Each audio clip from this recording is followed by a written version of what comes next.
నమస్తే అందరికీ. నేను భార్గవ్. కాంగ్రెస్ ప్రభుత్వం ఏర్పడి 3 ఏళ్ళు గడిచిపోయింది. 6 గ్యారంటీలపై పెద్ద ఎత్తున ప్రజల్లో తీవ్రమైన వ్యతిరేకత వస్తుంది కాంగ్రెస్ మీద. సామాన్య ప్రజలు ఏమనుకుంటున్నారు? ఇచ్చిన హామీలన్నీ పూర్తి స్థాయిలో నెరవేరినాయా లేదా? అసలు ప్రభుత్వంపై ఏమనుకుంటున్నారు? ఇవన్నీ మనం డిస్కస్ చేద్దాం. నాతో పాటు బీజేపీ కౌన్సిలర్ శివకృష్ణ ఉన్నాడు. 23 ఏండ్ల ఏజ్లోనే ఆయన కౌన్సిలర్ అయ్యిండు. ఇంతకుముందు కూడా ఒక ఇంటర్వ్యూ చేసినాం. మళ్ళీ ఈరోజు మన గెస్ట్ శివకృష్ణ. వస్తే శివకృష్ణ నమస్కారం అండి. ఇప్పుడు దాదాపు 3 ఏండ్లు అవుతుంది అవును. రేవంత్ రెడ్డి ముఖ్యమంత్రి అయి కాంగ్రెస్ పార్టీ అధికారంలోకి వచ్చి. అవును. ఈ 3 ఏండ్ల పరిపాలనలో నీకేమైనా డిఫరెన్స్ కనపడ్డదా? మార్పు ఏమైనా కనపడ్డదా? అదే అట్లా ఇట్లా నడుస్తున్న తెలంగాణ ఆగమైపోతున్న తెలంగాణ పరిస్థితికి వచ్చింది. ఇక మార్పు అని అంటే కనిపిస్తుంది అన్న. మొత్తం కొన్ని కోట్లకు విలువైన భూములన్నింటినీ కూడా లక్షలలో దారదత్తం చేశాను అన్నదమ్ములకు. అట్లాంటి పెద్ద పెద్ద మార్పులు వచ్చినాయి. ఇట్లా మనం అంటే ఏ అంశంలో చూసుకున్నా గానీ చాలా బ్రహ్మాండమైన మార్పులు తీసుకొని వచ్చింది. ఇప్పుడు ఊర్లలో రచ్చబండల మీద పెద్దవాళ్ళు, రైతులు, ముసలోళ్ళు వీళ్ళు కూర్చున్నప్పుడు కొన్ని చర్చలు పెట్టుకుంటారు. రైతు బంధు గురించి, లేకపోతే పథకాల గురించి చర్చించుకుంటారు. ఈ చర్చ వచ్చినప్పుడు ప్రభుత్వాన్ని తిడుతున్నారా, లేదు మంచిగానే ఉంది ప్రభుత్వాన్ని మాట్లాడుకుంటారు? ఎట్లాంటి పట్టుబోటు తిట్టుకుంటానన్న వీళ్ళకి అర్థమైతే లేదు ఇంకా సిచ్యువేషన్. కానీ ఏదో మళ్ళీ వచ్చేసారి కూడా మేమే అవుతాం, మాకు క్లారిటీ ఉన్నా అని చెప్పుకుంటా వీళ్ళు డైలాగులు కొడుతున్నారు అధికార పార్టీ వాళ్ళు తప్ప. కానీ గ్రౌండ్ రియాలిటీ అయితే ఎక్కడ ఇప్పుడు నేను కౌన్సిలర్ అన్న వాడల కావచ్చు, లేదంటే ఇంకెక్కడన్నా ఇప్పుడు గ్రామ పంచాయతీలలో సర్పంచులు కావచ్చు, వాళ్ళు ఎన్నికైన దగ్గర కావచ్చు, మొత్తం ఎక్కడ పడితే అక్కడ రచ్చబండ దాకా ఓడు కాదనో ఇద్దరు ఆడోళ్ళు కలిస్తే పొట్టు తిట్టుకుంటాను ఇదేం కథ అని చెప్పేసి. ఈయన తిట్టని బూతు లేదు, వాడని భాష లేదు. ఆడోళ్ళకి ఫ్రీ బస్ ఒకటి ఇచ్చిండు కదా, వాళ్ళు ఎందుకు తిట్టుకుంటారు? వాళ్ళు కూడా పొట్టు తిట్టుకుంటారు. ఇది ఎవరు అడిగినరు? ఇప్పుడు సమాజానికైనా చేయమని చెప్తే మీకు ఫ్రీ ఇచ్చినా మీరు ఏం అడగద్దు అని అంటే అదేందన్నట్టు. ఎంత మంచిగా చెప్పుకుంటానంటే లొల్లిలు అయితే కూడా ఏం కాదు, ఫ్రీగా వెళ్ళిపోవచ్చు అని చెప్పేసి చెప్పుకుంటాను. గాడికి వచ్చింది కథ. ఓకే, ఇప్పుడు ఈ 6 గ్యారంటీలు అని చెప్పి గతంలో మేనిఫెస్టోలో పెట్టారు కదా, ఈ 6 గ్యారంటీలలో ఎన్ని గ్యారంటీలు అమలు చేసిరని ప్రజలు మాట్లాడుకుంటారు? నీకేమనిపించింది? వీళ్ళు 6 గ్యారంటీలు అమలు చేసినా గానీ మళ్ళీ వచ్చేసరి రారన్న. ఎందుకంటే ఇదో నియంత పాలన అన్నట్టుగా ప్రజలకు అర్థమైపోతుంది. ఎక్కడ ఎవరైనా అడిగితే వాళ్ళపైన కేసులు పెట్టడము, అరాచకం చేయడము, అడిగిన వాళ్ళందరినీ కూడా కాదు ఇల్లు అని ఏదో ఆ నాయకులందరి మీద పడ్డట్టు చేయడము. దీనికి అందరు కూడా పబ్లిక్ అంతా కూడా ఏమవుతుందనంటే ఎప్పుడైనా గానీ నియంతను సమాజం యాక్సెప్ట్ చేయదు. ముఖ్యంగా మనలాంటి ప్రాంతం, తెలంగాణ లాంటి ప్రాంతము అది అద్దనుకునే కన్నా సపరేట్ రాష్ట్రానికి ఏర్పాటు చేసుకునే అంటే ప్రయత్నం జరిగింది. అలా మనం విజయవంతమైనాం. కాబట్టి ఈయనేదో పెద్ద హిట్లర్ లెక్క, నియంత లెక్క నేను చేస్తా, మళ్ళీ ఒకసారి నన్ను ఎవరు అడగద్దు అన్నట్టు ఈయన వ్యవహారం ఉన్నది. దాన్ని సమాజం ఆల్రెడీ యాక్సెప్ట్ చేయట్లేదు. దాని రిజల్ట్సే మమ్మల్ని అందరినీ గెలిపేయడం. అంటే బీజేపీని అంటే ప్రతిపక్షంగా చూసి మా అందరిని కూడా మళ్ళా స్థానిక సంస్థలలో గెలిపించుడు. ఇప్పుడు అంతేందుకు ఎంపీటీసీ ఎలక్షన్లు వస్తున్నాయి అన్న, అది పెట్టే ధైర్యం చేస్తలేరు. ఎందుకు పెట్టట్లేదు అనుకో? అది ఇప్పుడు 3 ఏళ్ళు అయిందన్న. అసలు ఉంటాయా ఎంపీటీసీ, జెడ్పీటీసీ ఎన్నికలు ఉంటాయా అనే క్వశ్చన్ రైజ్ చేసుకునే సిచ్యువేషన్ వచ్చింది చూడండి. అంటే నియంతాన్ని ఉత్తగానే అన్న ఇదే ఇప్పుడు ఆయన 3 ఏళ్ళు జరిగిందన్న. నిజంగా వాళ్ళకి బ్రహ్మాండమైన మార్పు వచ్చింది అనుకోను, మేము ప్రజలందరూ మా వైపే ఉన్నారన్న నమ్మకం వాళ్ళకు ఉంటే ఎంపీటీసీ ఎలక్షన్లు పెట్టు కదా, అప్పుడు నిజంగా నీ వైపు ప్రజలు ఉన్నారా లేదా అన్నది సమాధానం ఓట్ల రూపకంగానే చెప్తారు పబ్లిక్. టెన్షన్ ఎందుకు? మూసీ డెవలప్మెంట్ అంటుంటున్నాడు, మూసీ రివర్ ఫ్రంట్ అంటున్నాడు, మూసీని శుద్ధి చేస్తా అంటున్నాడు. ఈ హైడ్రా, ఈ మూసీ దీని వల్ల ఏమైనా ఎఫెక్ట్ పడుతుందా ప్రభుత్వం మీద? ఖచ్చితంగా అన్న. ఇప్పుడు ఈయన నిజంగా డెవలప్మెంట్ ఓరియంటెడ్ గానే ఆలోచించి కనుక చేద్దామని అనుకుంటే దానికి తగ్గట్టుగానే ఓట్లు వేస్తారు పబ్లిక్.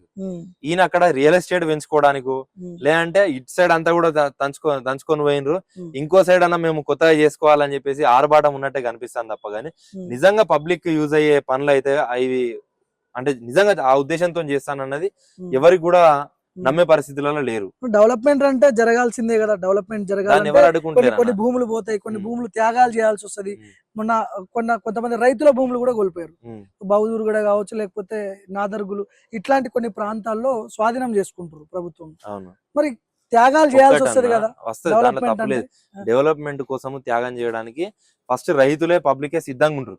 ఎందుకంటే నా భూమి సమాజానికి యూజ్ అవుతుందో లేదంటే నలుగురికి యూజ్ అవుతుందని అనుకుంటే దాంట్లో సొంతంగా హ్యాపీగా ఇచ్చి అంటే బాధతోనే ఇస్తారు. కానీ అర్థం చేసుకుంటారు పరిస్థితి. ఇప్పుడు అంతెందుకన్నా దేశంలో ఇది ఒక రాష్ట్రం అంతే.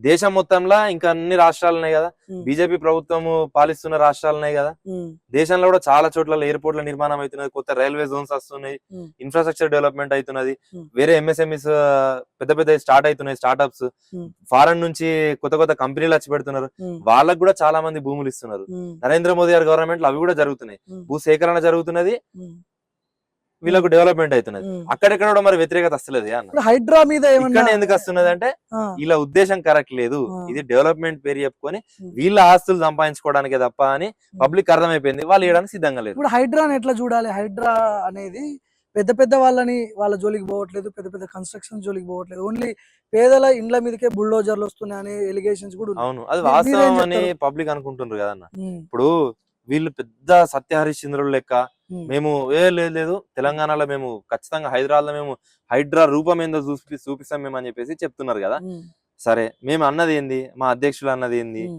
సంజయ్ అన్న అన్నది ఏంది, కిషన్ అన్న అన్నది ఏంది, రామచంద్రరావు గారు అంటున్నది ఏంది, ఉమ్, ఈటల రాజేందర్ అన్న కూడా అదే విషయం మాట్లాడు, స్థానిక ఎంపీగా ఉండి. ఉమ్, నిజంగా హైడ్రా గనుక అంత సత్తా ఉంటే ఉమ్, అసదుద్దీన్ ఓవైసీ, అక్బరుద్దీన్ ఓవైసీ వాళ్ళ కాలేజ్ ఉన్నది, ఉమ్, ఆ కాలేజ్ డైరెక్ట్ కబ్జా అని చెప్పేసి ఎవిడెన్స్ లతో సహా చూపించిండ్రు. అవును. అక్కడ స్థానిక మా నాయకులు చూపించిండ్రు, ఉమ్, రాష్ట్రం దాకా ఉన్న వాళ్ళు చూపించిండ్రు, ఉమ్, పైన ఉన్న వాళ్ళు కూడా దాన్ని మీడియా క్యాంపెయినింగ్ లెక్క కూడా చేసింది. ఉమ్, అసదుద్దీన్ ఓవైసీకి హైడ్రా వర్తించది, ఉమ్, సామాన్య ప్రజలకు హైడ్రా వర్తిస్తుందా? ఉమ్, వీళ్ళు ఎక్స్ప్లెనేషన్ కూడా ఎంత చక్కగా ఇస్తారనంటే, ఉమ్, దాంట్లో పిల్లలు చదువుకుంటున్నారు కదా, పిల్లల భవిష్యత్తు మాకు ముఖ్యము ఉమ్, కాబట్టి మేము దాని జోలికి పోతలేము, దానిపైన కూడా చర్యలు తీసుకుంటామని చెప్పేసి స్మూత్ గా షిఫ్ట్ చేసే ప్రయోగం చేసింది. ఉమ్, ఇప్పుడు ఒక సింపుల్ లాజిక్ అన్న, ఉమ్, అక్కడ పొద్దున్న నుంచి సాయంత్రం దాకా చదువుకునేటోని జీవితం గురించి నువ్వు ఆలోచించి పెద్ద జాలు చూపించి నేను అక్కడికి పోతలేను, కబ్జా చేసినా గానీ పర్లేదు, మేము దానిపైన చర్యలు తీసుకుంటాం అన్నట్టుగా మాట్లాడుతున్నాం, లైట్ నోట్ ఇచ్చినట్టు మాట్లాడు. ఉమ్, అంటే ఒక 6-7 గంటలో లేదంటే పొద్దుగాల 8 నుంచో సాయంత్రం 5 దాకా చదువుకుంటారు కావచ్చు. ఉమ్, అక్కడికి పోయి కూర్చొని చదువుకునేటోళ్ళు క్యాంపస్ మారిస్తే పోలేరా అన్న వేరే కాడికి? ఉమ్, ఉమ్. మరి ఇక్కడ పేదోళ్ళ ఇల్లు మొత్తానికి కంప్లీట్ 24 గంటల వాళ్ళ జీవితం అంతా కూడా అదే ఇల్లు కదన్న, ఇప్పుడు బయట వస్తున్న వాళ్ళ క్వశ్చన్స్ ఏమో పోతున్నాయి. బయట బయట చాలా మంది మాట్లాడుకునేది ఏంటంటే, బీజేపీ వాళ్ళు ఎంఐఎం పార్టీ లేనిది వాళ్ళు రాజకీయాలు చేయరు, ఉమ్, వాళ్ళు నువ్వు కొట్టు నేను తిడతా అనే లైన్ లో ఈ రెండు పార్టీలు వ్యవహరిస్తుంటాయి. ఆ. నిజంగా వాళ్ళకు ఈ హైడ్రా మీద న్యాయం చేయాలని, ప్రజలకు న్యాయం చేయాలని ఇదే ఉంటే ఫాతిమా కాలేజ్ దగ్గరికి పోయి మీరు బీజేపీ వాళ్ళు ధర్నా చేయొచ్చు కదా, ఎందుకు ఆడికి పోతలేరు అనే క్వశ్చన్స్ వస్తున్నాయి. ఎందుకు చేస్తలేరు? ఉమ్. ఎందుకు ఎవరు చేస్తలేరు? పోయారు ఫాతిమా కాలేజ్ మా దగ్గరికి? నాయకులు బీజేపీ పోయిన వాళ్ళు వీడియోలు ఇప్పటికి కూడా ఉన్నాయి. బండి సంజయ్ పోయిండా, సంజయ్ అన్న కాదన్న, నేను రామచంద్రరావు పోయిండా, అవునన్నా, కిషన్ రెడ్డి పోయిండా, ఆహా, ఎవరు పోయారు?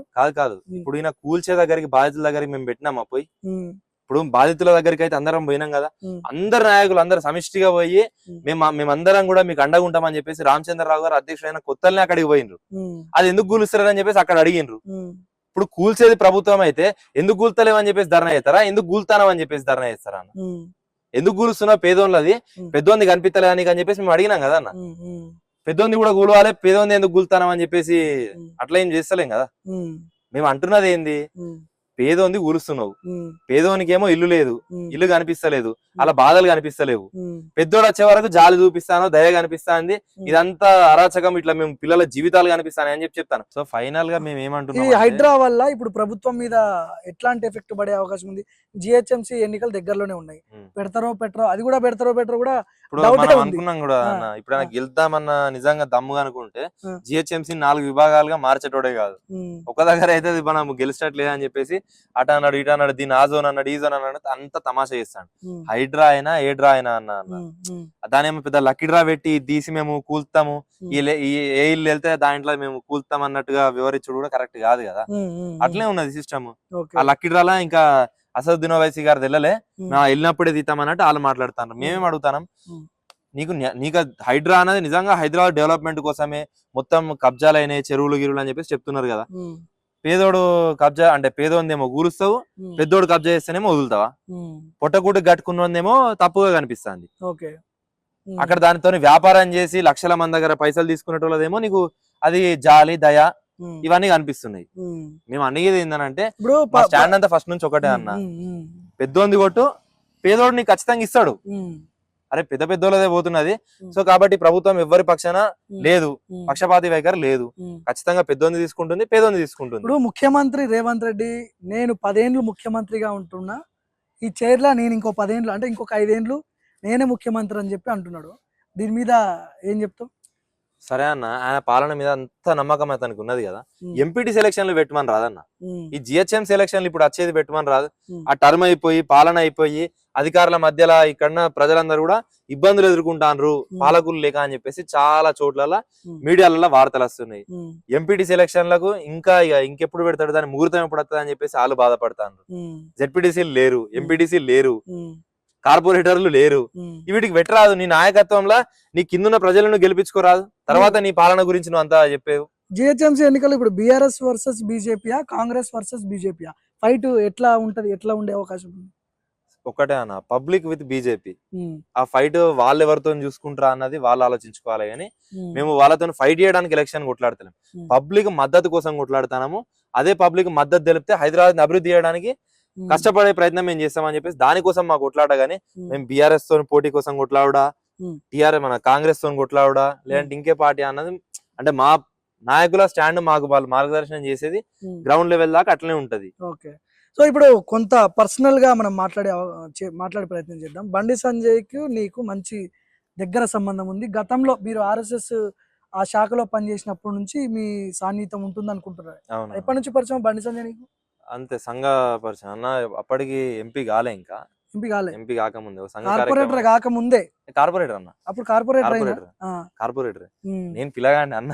ఆ, అన్న బ్యాంక్ డైరెక్టర్ గెలిచినప్పుడు అప్పుడు నేను పుట్టలేదు ఇంకా. ఓకే. సో అంటే ఆ ఫోటో నాకు ఆ ఫోటో ప్లే చేయి ఎడిటర్ కొంచెం. ఆ, ఆ సంఘు పరివార్ లో సంఘ్ ఫోటో చూసిన నేను. ఆ, సంజయ్ నువ్వు ఇద్దరు ఉంటారు కదా. అవునన్న, ఉమ్, సంఘ ఆ, మీటింగ్ లోనే పరిచయం అన్నది. ఆ, అట్లా అనుకోకుండా అంటే అప్పుడు అన్న కార్పొరేటర్ ఉమ్, ఇట్లా సంఘకి అంటే అక్కడ ఏందనంటే ఉమ్, అందరూ ఒకటే. ఉమ్, మీరు ఎమ్మెల్యేగా ఎంపీగా సీఎం వచ్చినా గానీ ఉమ్, అందరితో పాటు స్వయం సేవకులతో పాటు కూర్చొని తినాలి, కలవాలి, చేయాలి. ఉమ్, ఇదంతా అట్లనే ఉంటది. ఉమ్, ఇక అట్లా అన్న వచ్చినప్పుడు మామూలుగా వీళ్ళు పరిచయం చేస్తారు, పిల్లగాడు అది అని చెప్పేసి ఉమ్, చెప్పిన తర్వాత హీరో హీరో అని అన్నట్టు అంటుండే అన్నాడు. ఆ, అప్పుడు ఇక కొద్దిగా గడ్డం మీసని రాలే, చిన్న ఉమ్. పిల్లగాడిని. ఇప్పుడు ఎన్నేళ్ళు పరిచయం నీకు బండి సంజయ్? 10 ఏళ్ళు అవుతుంది. 10 ఏళ్ళు అవుతుంది. ఆ, నీకు బీజేపీ కార్పొరేటర్ ఈ కౌన్సిలర్ టికెట్ రావడంలో ఆయన పాత్ర ఏమన్నా ఉన్నదా? సపోర్ట్ చేసిండా? చేస్తుంది అన్న. ఆ? గిల్ అంటే ఉమ్, పార్టీలు ఎదిగిన వాళ్ళకు ఆయనతో ఉన్న వాళ్ళందరికి కూడా ఉమ్, దాదాపు న్యాయం చేసే ప్రయత్నం చేస్తారు. ఉమ్, అట్లనే మాకు కూడా ఉమ్, ఆ ధైర్యంగా కొట్లాడి ఏం కాదు పో అని చెప్పేసి ఉమ్. ఆ ధైర్యం ఇచ్చిండు, నమ్మకం ఇచ్చిండు. ఇక్కడ ఎయిర్పోర్ట్ లో చూసిన మొత్తం కాన్వాయ్ ఆపిండు, నీతో మాట్లాడుతున్నాడు. ఆ, ఏంది సందర్భం ఏంది? అది మా పిన్ని వాళ్ళు యూఎస్ లో ఉంటారు. ఉమ్, నేను అప్పటిదాకా గెలిచిన తర్వాత 3 months ఏమో అవుతుంది. అది ఉమ్, 3 months 4 months అవుతుంది గెలిచి. ఉమ్, అప్పటికి ఇంకా సంజయ్ నన్ను కూడా కలవలే ఓకే. గెలిచిన తర్వాత. ఉమ్, అక్కడనే వాడలు ఉండే వాడ సమస్యలు మీద బాగా అంటే దాదాపు అంటే చాలా ఇష్యూస్ ఉన్నాయి వాడల. ఉమ్, అవి అంటే నిర్లక్ష్యం వల్ల ఇప్పటిదాకా కాలేదు. ఉమ్, సో మనము దాన్ని అట్లా ఖచ్చితంగా అధికారుల దృష్టికి తీసుకుపోవాలి. ఉమ్, వీలైనంత ఎక్కువ మనం వాళ్ళపైన ప్రెజర్ చేసే ప్రయత్నం చేయాలని చెప్పేసి వాటి మీద రెగ్యులర్ గా కలెక్టర్ గారిని, స్థానిక ప్రజా ప్రతినిధులతో అంటే వాళ్ళ సహకారంతో ఉమ్, అధికారుల దృష్టికి తీసుకుపోయే ప్రయత్నం చేసినాం. ఇక ఓకే. దాంట్లో భాగంగానే ఇటు అచ్చుడు అంటే ఈ అన్న అర్థం చేసుకున్నా.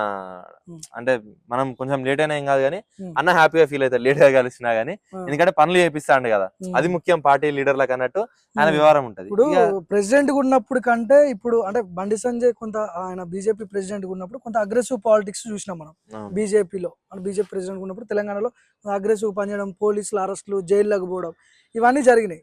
అదే స్థాయిలో బీజేపీ పార్టీ ఇప్పుడు ఉన్నదా అంటే ఏం చెప్తావు?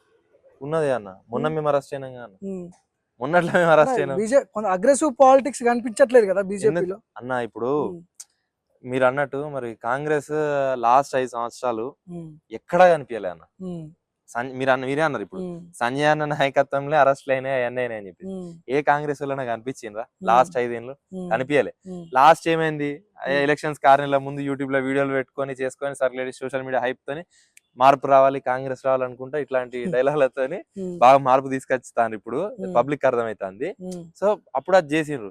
సో మేము ఇప్పటికి కూడా వాళ్ళ లెక్క లేకుండా ఖచ్చితంగా కొట్లాడుతున్నాము. మాకు వచ్చే మీటింగ్స్ కానీ ప్రొఫార్మాస్ కానీ ఇవన్నీ చేసుకుంటూ పోయి ప్రయత్నం చేస్తాను. మళ్ళీ అదే అగ్రెసివ్ పాలిటిక్స్ బీజేపీ నుంచి ఎక్స్పెక్ట్ చేయాలంటే ప్రెసిడెంట్ గా ఎవరు ఉంటే బాగుంటది? నువ్వు ఎవరున్నా మా పార్టీ సిద్ధాంతం పరంగానే పోతుంది అన్న. అంతే. సో ఖచ్చితంగా అధ్యక్షులు ఎవరైనా కానీ అట్లే ఉంటది అన్న ప్రోగ్రెస్ అన్నది. దానికి మేము ఏమంటున్నాం అంటే మా ప్రాసెస్ చాప కింద నీరు లెక్క ఉంటుంది అన్న. ఒక్కొక్కరి స్టైల్ ఆఫ్ పాలిటిక్స్ ఒక్కొక్కరి స్టైల్లో ఉంటాయి. రామచంద్ర రావు అన్నదో స్టైల్ ఉంటది, సంజయ్ అన్నదో స్టైల్ ఉంటది, అరవింద్ అన్నదో స్టైల్ ఉంటది, కిషన్ అన్నదో స్టైల్ ఉంటది, రాజేందర్ అన్నదో స్టైల్ ఉంటది. అట్లా ఒక్కొక్కరి స్టైల్ ఒక్కొక్క టైప్ ఆఫ్ థింకింగ్ తోనే వాళ్ళు ముందుకు పోతుంటారు. ఆ పార్ట్ లా అది అట్లా నడుస్తుంటది అంతే. అయితే ఇప్పుడు మీరు సంజయ్ అన్నది అడిగినారు కాబట్టి చెప్తున్నా. ఇక ఆ రోజు పిన్ని వాళ్ళు వస్తుండే, మేము ఎయిర్పోర్ట్ కి పోయినాం. ఎయిర్పోర్ట్ కి పోయిన తర్వాత వెయిట్ చేస్తున్నాం, ఏది వాళ్ళ కోసం, వాళ్ళ ఫ్లైట్ ల్యాండ్ అయింది, ఎప్పుడు వస్తారా అని చెప్పేసి చూస్తున్నాం. చూస్తుంటే బయటకు వచ్చినాం, అప్పుడు బయటకు వస్తుంటే సంజయ్ అన్న వాళ్ళది కాన్వాయ్ పోతున్నది. అంటే 30-40 కార్లు ఇట్లా సెంట్రల్ మినిస్టర్ కాన్వాయ్ ఉంటది. ఇక చూసారా, కానీ సంజయ్ వేరే వాళ్ళు ఎవరని అనుకున్నాము. అంటే అయితే సీఎం ఉండాలి, అంటే ఆ రేంజ్ లా మినిస్టర్లే ఉండే కదా. అయితే చూసారా సంజయ్ అన్నదే ఉన్నది. ఏమన్నాడు? కార్ ఆపి ఏం మాట్లాడిండు? ఇట్లా ఇట్లా అన్న నువ్వే పలకరించినావా? నేను గుర్తుపట్టిండు. గుర్తుపడితేనే కార్ ఆగింది, లేకపోతే ఆడే పోలీసులు పొట్టు చంపుతుంటారు. అయితే చూసిండు, ఇట్లా అని, ఇట్లా నమస్తే అన్న, ఇట్లా దూరం నుంచే పైకి పెట్టి ఇట్లా అన్న అన్నట్టుతోని చూసి కాన్వాయ్ ఇట్లా పోయేది, ఆయన కార్ ఒకటి ఇట్లా తిరుగుతుంది. అంతా సెకండ్స్ లానే తిరిగే వరకు అక్కడ సిఐఎస్ఎఫ్ కంట్రోల్ ఉంటది, ఎయిర్పోర్ట్ సెక్యూరిటీ అంతా కూడా వాళ్ళది కాన్వాయ్ కార్ ఒకటేసారి సంజయ్ అన్నది ఇట్లా తిరిగే వరకు కేంద్ర మంత్రి అన్న ఏంది అని చెప్పేసి టెన్షన్ అయ్యి అన్ని వాళ్ళ అవి వెహికల్స్ ఉంటాయి కదా, సిఐఎస్ఎఫ్ ప్రొటెక్షన్ వెహికల్స్, అవి తీసుకొని వచ్చిండ్రు. అంటే పక్కకు పొంటి ఇట్లా పెట్టిండ్రు. పోలీసు వాళ్ళు జామ్ అయినరు, అందరు జమ అయినరు. అక్కడ జమ అయ్యే వరకు ఇక మనని ఎందుకు పోనిస్తారు, ఆయన మనకు ఆపిండని తెలియదు ఇలా.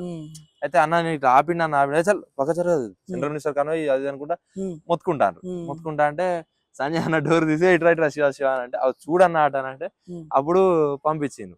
పోయిన తర్వాత ఫస్ట్ సంజయ్ అన్న మాట ఏంటంటే, మన షార్ట్ వేసుకొని ఉండే, నేను షార్ట్ టీ షర్ట్ ఉండే, ఏం కౌన్సిలర్ సాబ్ హీరో అనుకుని నవ్వుకుంటే ఇట్లా భుజం మీద కొట్టి, ఈ వాడలో కూడా ఇట్లా షార్ట్ వేసుకొని తిరుగుతానా, ఎయిర్పోర్ట్ నచ్చినవా ఇట్లా అంటే నవ్వినా.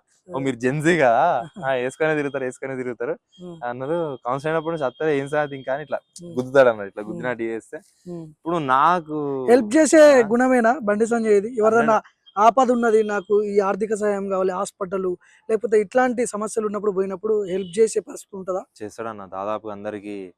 అంటే ఇప్పుడు ఆయనేం వాళ్ళ నాన్న ఎమ్మెల్యేనో ఎంపీనో ఆ స్టేజ్ నుంచి వచ్చినోడు కాదు, కింది స్థాయి నుంచి చదువుకుంటా పోతున్న లీడర్ కాబట్టి ఆర్థికంగా ఆయనకు వీలైనంత సాయం ఆయన చేస్తూ ఉంటాడు. ఇంకేదైనా సమస్యలన్నా ఫోన్లు చేయడం కానీ ఇట్లాంటివి కానీ కూడా దాదాపుగా వాళ్ళ ఆఫీస్ నుంచి రియాక్ట్ అయ్యి చేపిస్తుంటాడు. అట్లేం లేదు. ఇక అంటే సంజయ్ అన్న విషయమే అన్న, ఒక్క కార్యకర్తకు నాయకుని దగ్గర ఏం కావాలనో అది సంజయ్ అన్న దగ్గర మనకు కనిపిస్తుంది అన్న. ఎందుకంటే ఇప్పుడు నేను ఒక పిల్లగాడిని, యువమోర్చా కార్యకర్తని, ఆయనతోని ప్రజా సంగ్రామ యాత్రల అప్పుడు రక్షణ సేనల ఐటీ దాంట్లో ఇన్ఛార్జ్ గా ఉన్నా. గంతే రిలేషన్. అంటే పార్టీ పరంగా నేను నాకు స్టేట్ ఎగ్జిక్యూటివ్ అన్న కారణము ఫస్ట్ టైం రావడానికి. ఇక సంజయ్ అన్న ప్రెసిడెంట్ అయిన తర్వాత స్టేట్ ఎగ్జిక్యూటివ్ ఇప్పించిండు. బాణన్నతోని అప్పుడు రాష్ట్ర అధ్యక్షుడు ఉండే, రాజశేఖర్ అన్న వీళ్ళందరూ పాపం బాగా చెప్పుండే. ఇక సరే అక్కడ దాకా ఉంటది. కానీ ఒక లీడర్ కార్యకర్త కోసం కారు ఆపుతుంటే చుట్టుపక్కల ఉన్న వాతావరణం ఆయన సంజయ్ అన్న చూసిండ్రు. వర్క్లు ఉన్న వాళ్ళు అందరూ చూస్తున్నారు. వచ్చి చూస్తుంటే నేనేమో షార్ట్ టీ షర్ట్ మీద ఉన్నా. నాతో మాట్లాడుతా అంటే అప్పటిదాకా మనం ఎవరు అడగరు కదా అన్న. ఇక సిచ్యువేషన్ అయిపోయి వాళ్ళ కాన్వే స్టార్ట్ అయ్యి మంచిదైనా పోవాలన్నా ఇక అని అనుకుంటా అంటే, అన్న నమస్కారం, థ్యాంక్ యూ అన్న, పిసలేపిన పో అన్నయ్య, నాకు జీవితానికి సరిపోతుంది అని నేను నవ్వుకుంటున్న తర్వాత వెళ్ళిపోయాను. కాన్వాయ్ స్టార్ట్ అయింది, వెళ్ళిపోయింది. అది అయిపోయిన తర్వాత అక్కడ సిచ్యువేషన్ అన్న ఫ్రెండ్స్ తో ఫ్యామిలీ వాళ్ళతో ఉండే, నేను పిన్ని వాళ్ళ కోసం పోయి ఉండే కదా.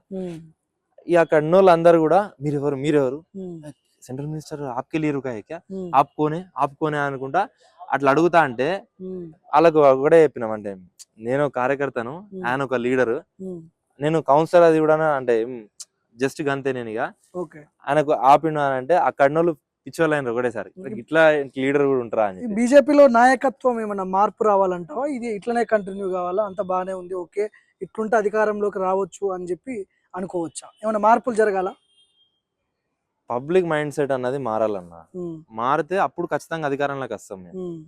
నాయకత్వం ఎవరు మారినా మా నాయకులే అవుతారన్న. పబ్లిక్ ఆలోచనలో మార్పు రావాలి. కాంగ్రెస్ పాలన చూసిండ్రు ఎంత దారుణంగా ఉండే. హైదరాబాద్ లో బాంబ్ బ్లాస్ట్ అయింది 2013లో, లాస్ట్ ది, అంటే నరేంద్ర మోదీ గారు గవర్నమెంట్ రాకముందు. మళ్ళా తర్వాత టీఆర్ఎస్ చూసిండ్రు 10 ఏళ్ళు టీఆర్ఎస్ చూసి మళ్ళా కాంగ్రెస్ కప్ప చెప్పిండ్రు వీళ్ళు ఏమన్నా చేస్తారు కావచ్చు అని చెప్పేసి 6 గ్యారంటీలు అనుకుంటా వీళ్ళు పోయినరు అది పోయినరు ఇది పోయిన అంత అయిపోయి వాళ్ళకి అప్ప చెప్పిండ్రు ఇప్పుడు వాళ్ళని చూసిండ్రు ఇప్పుడున్న జెన్జీ అని అంటున్నాం కదా వీళ్ళు కాంగ్రెస్ చూసిండ్రు టీఆర్ఎస్ చూసిండ్రు గ్లోబల్ అయిన సంస్థ వాళ్ళు ఎంతమంది విద్యార్థులు చనిపోయినరు ఇప్పుడు వీళ్ళు చేసే నిర్లక్ష్యం వల్ల గ్రూప్స్ అంటే లీక్ల వల్ల ఎట్లున్నది అన్నది ఇప్పుడున్న వాళ్ళు కూడా అర్థం చేసుకుంటున్నారు కనీసం ఫీజు రియంబర్స్మెంట్ ఇస్తలేరు అన్న స్కాలర్షిప్ పైసలు ఇస్తలేరు ఇయ్యపో అని అంటారు ఎట్లా అన్న దీనికి ఇప్పుడు అలా సొంత తమ్మునికేమో ఆరోపణ వస్తున్నది అన్న ఎన్ని కోట్లు 137 కోట్లకు సంబంధించిన ప్రాపర్టీ 6 కోట్లకి 7 కోట్లకి ఇచ్చిరని అలిగేషన్స్ అయితే వస్తున్నాయి కదా సో అట్లా గనక నిజంగా ఇచ్చే ఉంటే మా దగ్గర పైసలు ప్రభుత్వం దగ్గర ఢిల్లీకి పోతే చెప్పులు ఎత్తుకపోయటం లెక్క చూసుకొని దాచిపెట్టుకుంటాను అనుకుంటా మాటలు కొడతాను 100 కోట్ల ప్రాపర్టీనేమో ఇంట్లో 5-6 కోట్లకి ఇచ్చుకుంటానన్న ఆరోపణలు వస్తుంటే